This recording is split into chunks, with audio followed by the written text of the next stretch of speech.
This woman in San Diego, California, was caught in a doorbell footage acting crazy and disturbing the residents. She comes into the frame boldly and knocks on the door. She breaks into the property and continues to take the package that was owned by the homeowners.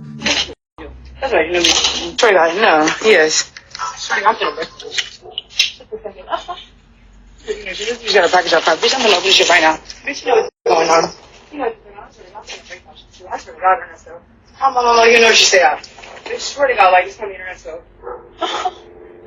To leave a message, you can do it now. She tears open the package placed on the doorstep after grabbing it.